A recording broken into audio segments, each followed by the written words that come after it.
2015. This second video after the first viral one that I did, it got to the millions. This one only had 31,000 views. It cut me off, and the end was supposed to say, if we start a revolution, he declares martial law. We are in a pickle for sure. He is one smart son of a... I can say damned if we do and damned if we don't. You people keep standing the parades, the monuments, file those civil rights complaints. Okay. This was information from 2015 before the teardown started. Hey guys, Amanda here. You made my video go viral. I am in Australia, Russia, England. Okay, Obama's probably going to see it. I'm probably going to go to jail. Look, before that happens, okay, I was really, really upset about our monuments.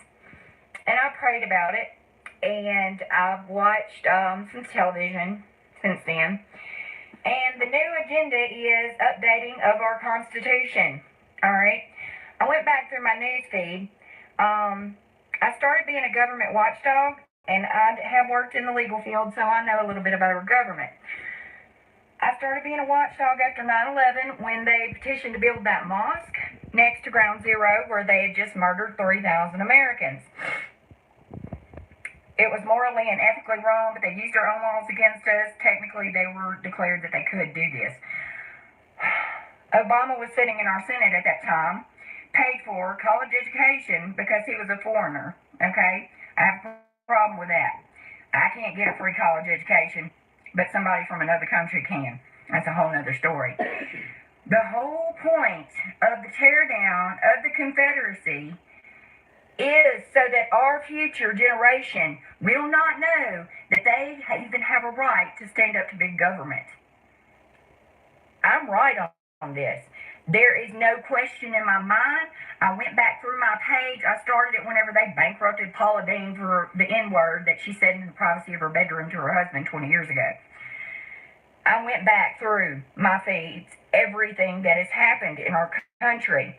They are focusing on the Confederacy, the monuments, digging up dead bodies, banning the flag, and trying to stronghold and scare us and intimidate us into losing our First Amendment right. Okay, executive orders fixing to mess up our second. They want to wipe out any sign that people ever stood up to the government. With that being said, the news right now, the focus is updating the Constitution. It's an outdated document. What do you think is going to happen when that Constitution is updated? America is not going to be free anymore.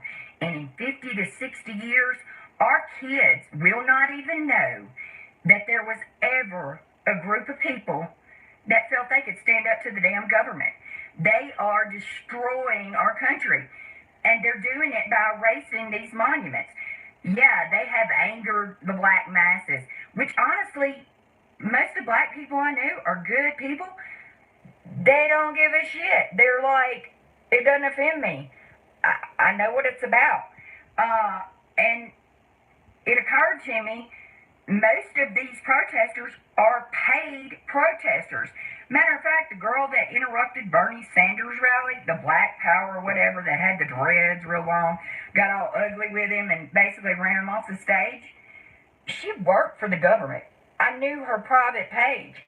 I shared her information, and where she was bragging about the rally, she only had about 500 or 600 friends. It was her official page. And she had pictures of herself with the government, and they had started something called the Race Card Project.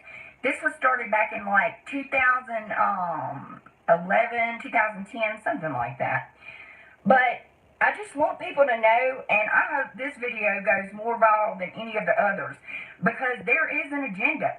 And these elected representatives that we have that are going along with Obama's plan, You're not going to erase our history. You're not going to erase the fact that we as American people stood up to a tyrant government. It's not going to happen. And I can pretty much safely say from the response to my previous video, we're fixing to have a revolution. There are enough people that care about their kids and their future, and that they know that the government can't subdue them. The government cannot rule everything they do. I think it's going to happen, people. Now, we're going to have to get some better organization. Facebook puts you in Facebook jail. I'm a habitual offender. I have never been to jail in my life, God help me. But I've been to Facebook jail twice. No, 3 times. 3 times, actually. And I'm probably going to go to jail for my video before. I don't know. I didn't threaten anybody. I'm just telling what I felt. And right now, I'm telling what I felt. It is a constitutional right that we can stand up to the government when it's corrupt. Obama has not filled several positions in our government. If you watch the debates on Capitol Hill, there are several times when they're saying, oh, well, we can't do that, or we can't get that information. When they were trying to get Hillary's emails, Obama hadn't appointed anybody to certain positions, and they couldn't do anything. So they were just sitting there like, well, you know, we've said something for 3 years, and I'm like, oh my God, really? But the only people that have been appointed are people that are from terrorist organizations. Oh my God, you guys. We have been infiltrated from within, and we allowed it. So, what I'm saying is, everybody has to stand up. I shared a link on my page, and if you're in the United States, which I know my videos now are going everywhere all across the country, there is a link on my page. It's for the Department of Education. What you do is file a civil rights complaint. It can be about racism. It can be about disability. It can also be about religion. You got these people going in here and teaching Islam, or telling you can't pray, or yada, yada, yada. You file that damn complaint. Do you hear me? And we're going to work on this. I am a supporter of not teaching Black history in school. Just the 3 months that focus on it. I think everybody needs to know their history. But honestly, they're teaching it at an age where everybody's hormonal anyway. And it does create a lot of division, racial tension, and it also hinders African Americans from being able to accept equality. Because, honey, y'all are there. I got so many Black friends, and I'm so proud of so many of them. They've overcome, you know. This was before I realized that they were teaching fake history, you guys.